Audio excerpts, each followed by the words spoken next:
Hi, and welcome to the Week 4 lecture series for APG5365 Principles of Global Media and Communications. I'm your unit coordinator, Dr. Karon Dan. This week, we look at how the shift in media and communications to digital technology has had a profound effect on the way we live and work, and how we deal with this. In this first video, we'll look at digital disruption. Firstly, though, what is digital media? When we say the term digital media, we're referring to what is part of networked communications. Earlier models of mass communication were a one-to-many model, such as newspapers and TV news shows. But the networked communication model includes the idea of multi-directional messages from many to many. So in a many-to-many model, information is shared across social media and responded to by some, shared further by some, simultaneously or at different times in various places and in various ways. It's no longer a linear process as the original mass communication model was. That doesn't mean that networked communication has replaced earlier models entirely. In fact, it interconnects with these earlier models rather than replacing them. Digital media encompasses horizontal and vertical networks, incorporating mass and interpersonal communication, for example, broadcasts, blogs, social media.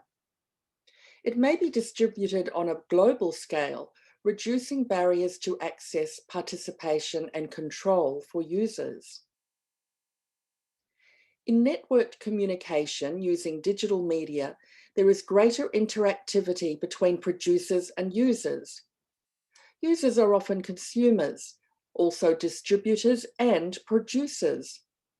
For example, people on TikTok who watch and share the videos of others might also produce and upload their own video content. They have become influencers, opinion leaders, innovators. To use an older example, Wikipedia allows users not only to read the content, but to write and edit the content.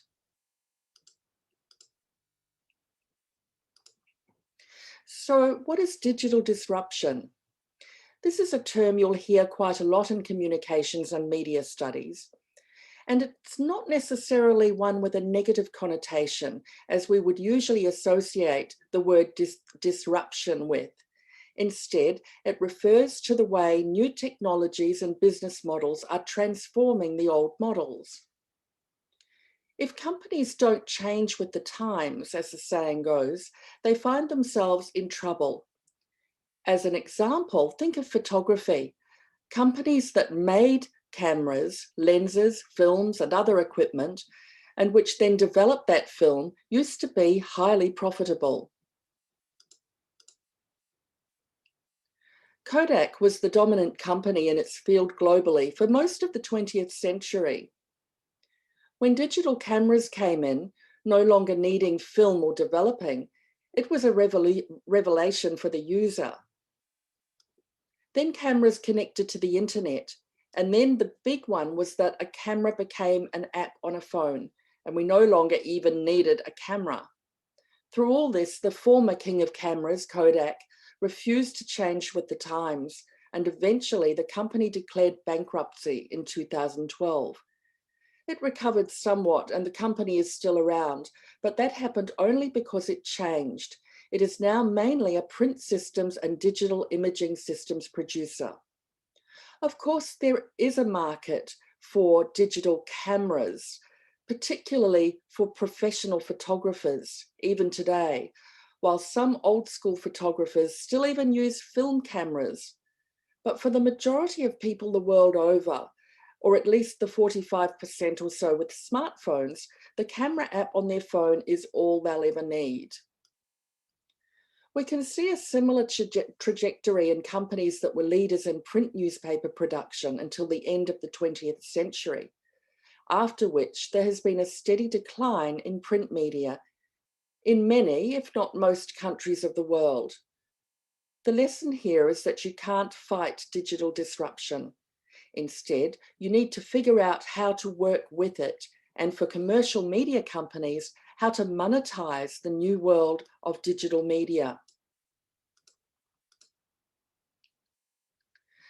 Now we'll consider some of the challenges that digital disruption is posing for traditional news media. Firstly, decentralized structures of new media technologies challenge control of traditional media to dominate the agenda. In other words, that gatekeeper role, formerly held by newspapers and news broadcasters, for example, is being disrupted and even broken. In the old days, when the radio news came on, the presenter would often start with, "And now, here is the news." It was called the news, as if that was all of it. But of course, we know that it was only a small selection of all the news available, that someone in control at a media company deemed to be what was called newsworthy. Increasingly these days, each person with digital access is deciding to a large extent what is newsworthy to them personally, and choosing to read news according to their own interpretation of what that might be. As a result of the exponential rise in communication via social media, it's a much more crowded media environment than it used to be, particularly in the realm of comment and analysis. Of course, with that are many associated problems, such as filter bubbles and echo chambers.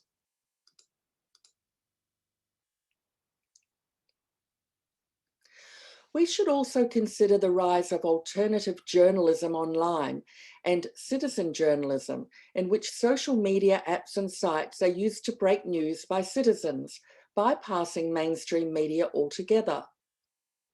The new models empower ordinary people to report on their experiences and perspectives, stories, voices that would not necessarily be carried by traditional media.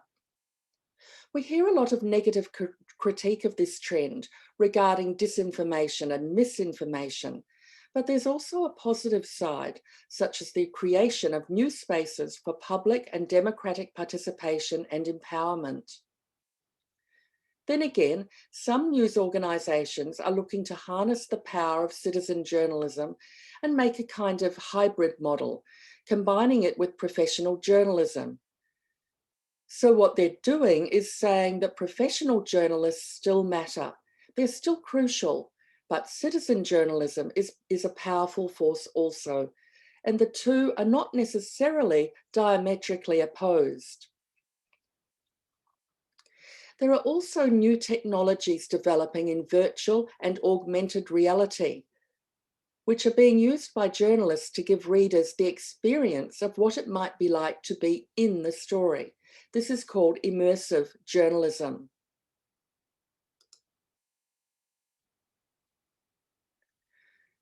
There's also a question of what constitutes an existence as news, as media, or as a content producer. For example, Facebook founder Mark Zuckerberg says Facebook is not a media company, even though it hosts and produces content. Instead, he insists it is a technology company. The digital sphere has opened up access and participation to many people. However, that field is increasingly dominated by just a few corporations. Some examples are Alphabet, which owns Google, Facebook, Apple, and Tencent. With the increasing growth and profitability, it's clear that the power balance is tilting towards technology-based rather than content-based media companies.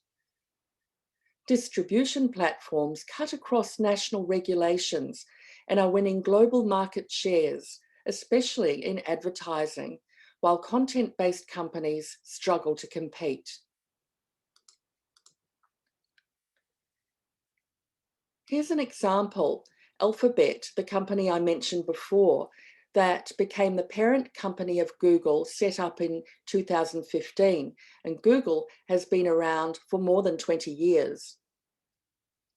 These companies continue to expand and they behave like traditional conglomerates. For example, Google has moved from a search engine alone to provide email, virtual meeting spaces, a browser, video sharing via YouTube, and it is connected to many other types of companies within the Alphabet umbrella.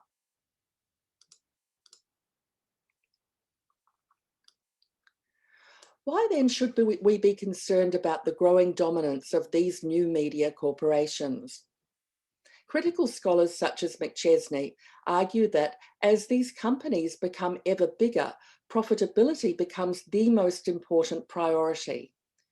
The way they shape and structure our digital communications environment is based on what allows them to gain greater control and profit rather than ensuring the internet remains an open space with access for all. Jen refers to this as platform imperialism, the idea that big companies are increasingly in control of the primary platforms through which all other digital products must engage.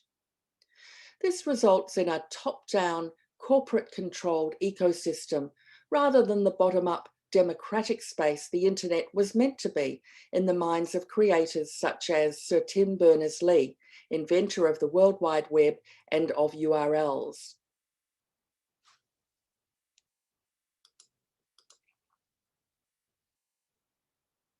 Basically, we can say that the internet is a source of knowledge and information. On one hand is the view that these things are commodities, like any other that can be bought and sold, and that the free market should rule how this happens. On the other hand is the view of those who support humanitarianism, and thus much more limited roles for profit-centered media and communications businesses. They believe knowledge and information should be available equally to everyone. This is why net neutrality is a major issue globally. Net neutrality is the idea that everything on the internet should be equally available to everyone, and that media companies shouldn't be able to decide which sites to block or slow down. It is being debated right now by many governments around the world and has become highly politicized. The inventor of the World Wide Web and URLs, from 1989, Sir Tim Berners-Lee, has spoken at several world forums on the importance of internet freedom and net neutrality. Sir Tim, now 65, is the founder and head of the World Wide Web Consortium, which he founded in 1989. The W3C, as it's known, is in charge of development and governance of the World Wide Web. You might never have thought of the web in terms of how it is controlled and run, but it is. So W3C is an international community where member organisations, a full-time staff, and the public work together to develop web standards around the world. It doesn't have a headquarters as such, but is hosted in or out of 4 public institutions. They're in the US, France, Japan, and China. The reason the World Wide Web and all its tools are freely available to you is because Tim Berners-Lee decided it should be so. Instead of making it a private company and patenting his inventions that would have earned him untold billions of dollars, he opened it to the world for everyone to use in perpetuity.